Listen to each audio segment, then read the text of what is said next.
Hey everybody, and welcome back to Board Game Roulette, where in every video I talk about a random game from my collection. It's kind of late at night right now, the kids are in bed and asleep, and I think I have just enough time to say a few words about Dominoes.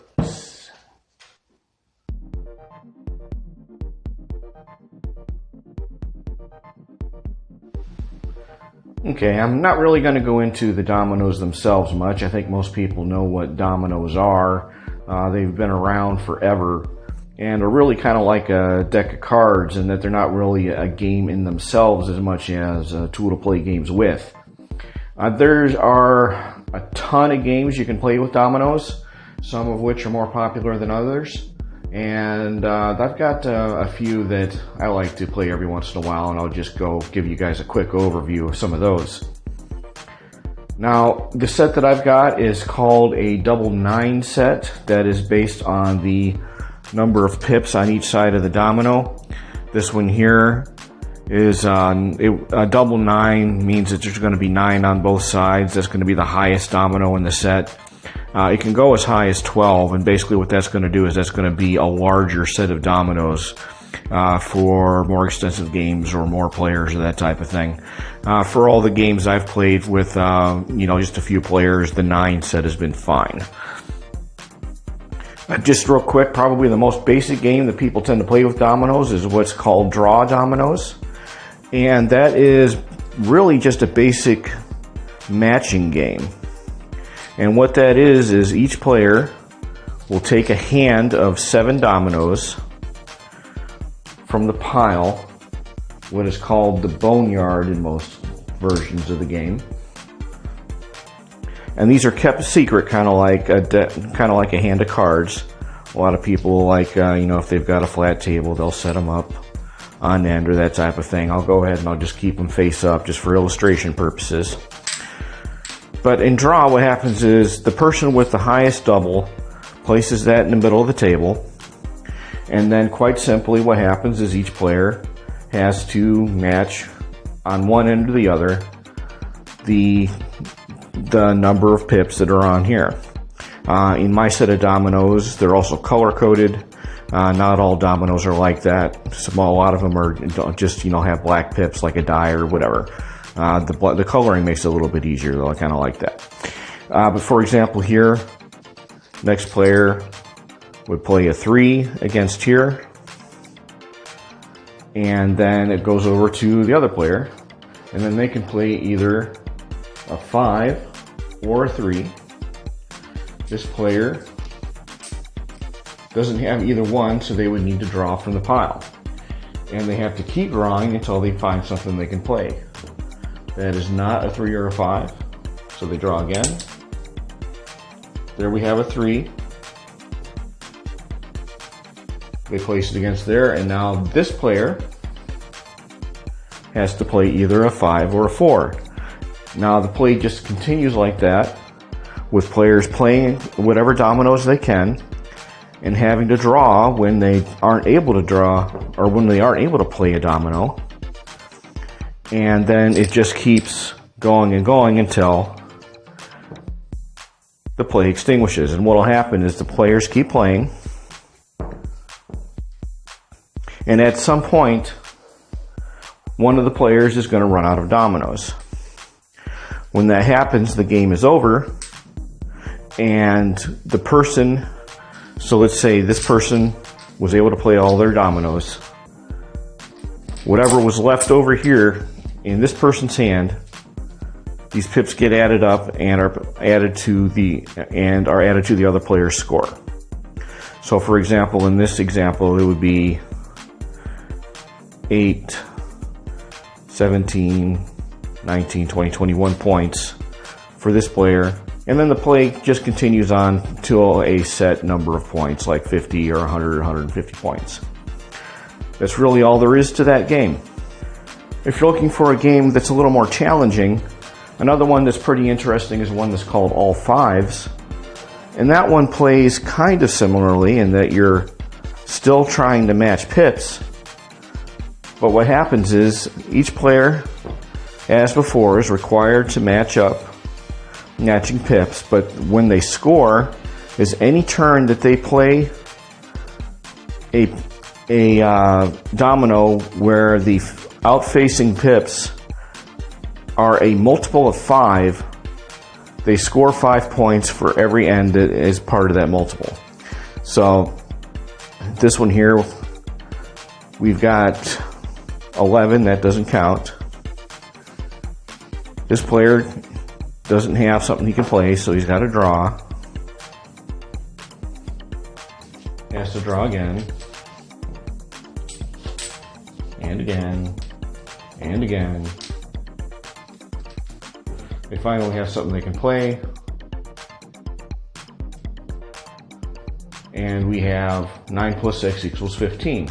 Since that's a multiple of 5, and we have 3 ends showing, that would be 15 points for this player.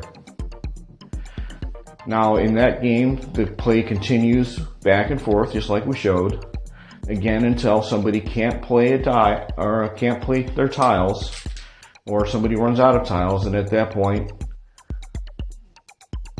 that ends the round. Starts over, and again we're playing towards a set goal, a set number of points. So for round 2, we would reset, get 7 more dominoes.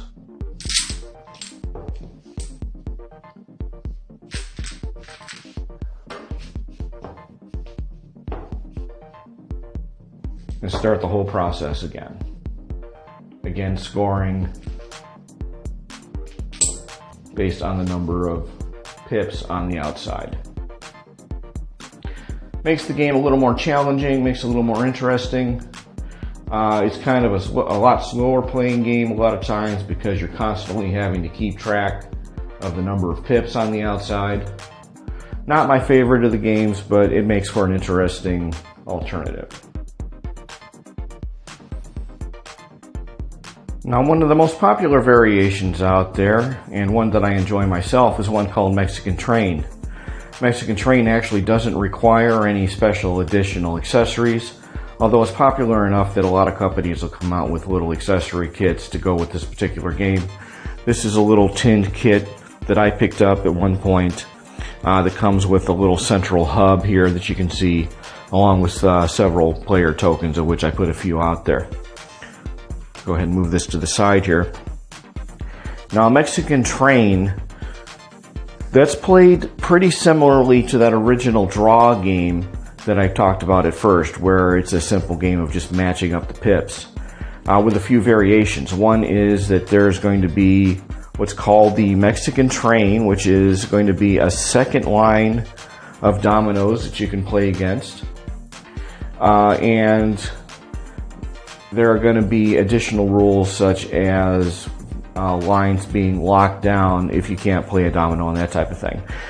Just to go over real quick, what happens at first is the player will start with the highest set of dominoes that you've got available. It actually would start with 9.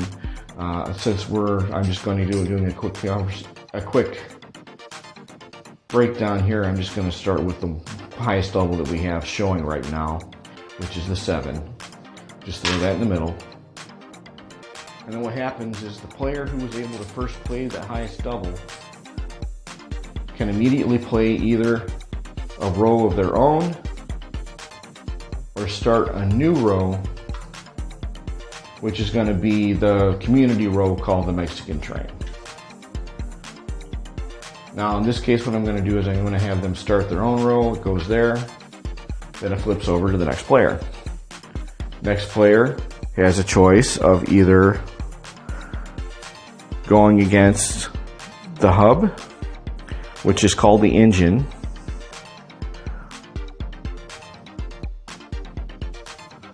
or creating a Mexican Train if they wanted to do that instead. Now in this case, since we've got several there, I'm just going to go ahead and start the community Mexican Train. We'll start that down here, and then that gets a special marker just to mark it off so people can remember that's the one that is the Mexican Train. Goes back over here, and then we have our usual back and forth. Player needs to be able to play either on their own or on the Mexican train. In this case, they're able to do that. Flips over to the other player.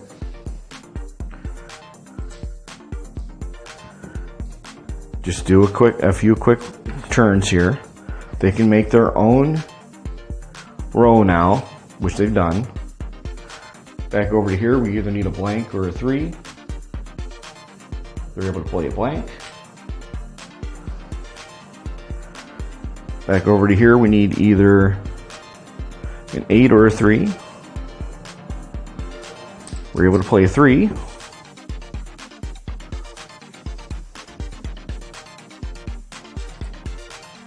Six.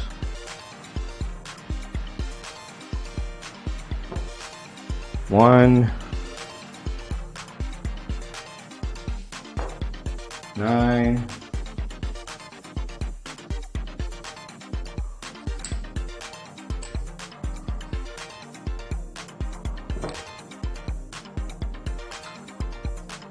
7.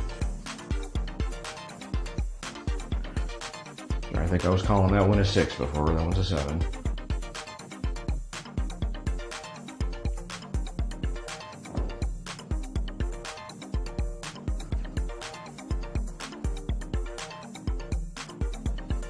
Alright, so now as the player on the right was able to play their last domino out of their hand, they have won this round.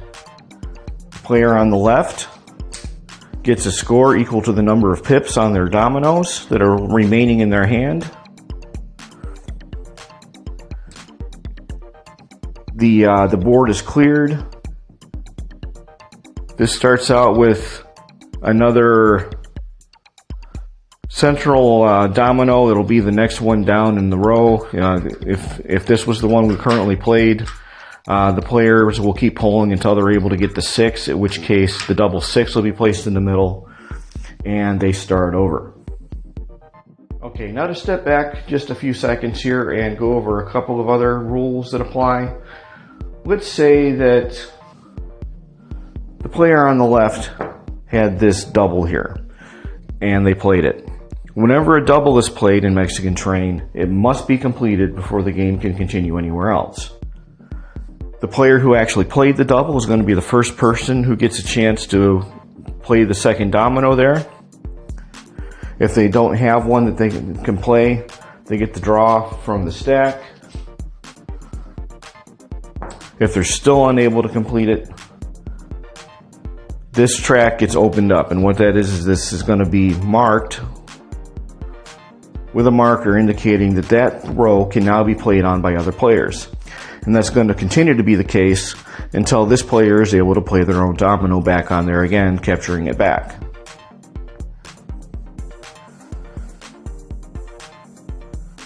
So in this case, since the player on the right also doesn't have an 8, they need to draw.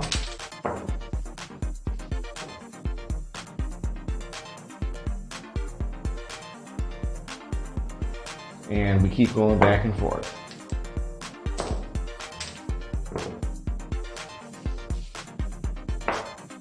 Say they have this one here. That means that this player can play over here. That continues to be an open track since this player hasn't actually finished it yet. Let's say they finally are able to finish it.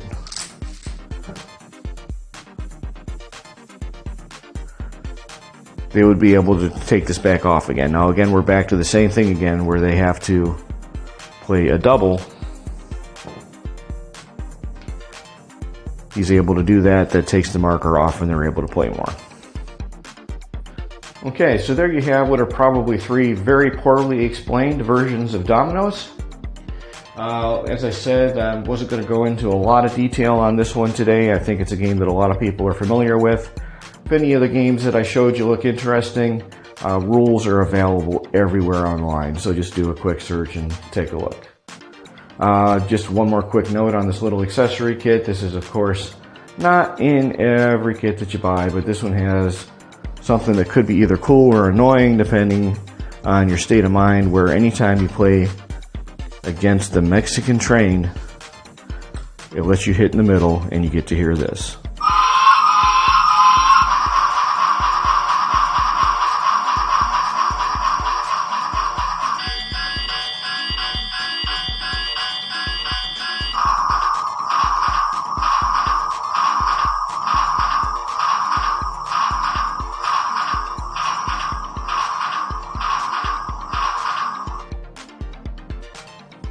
Okay, so that's a super quick look at Dominoes.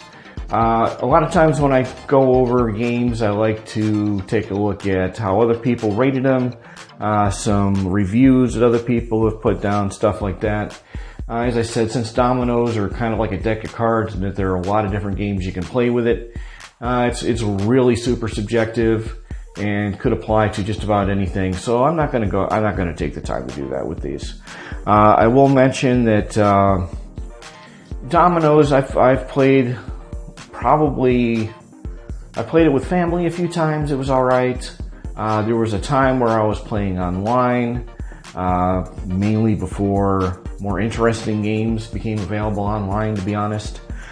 It's a game that every once in a while I'll pull it out and, give it a quick swing around and, maybe play a little bit of Mexican Train or something like that.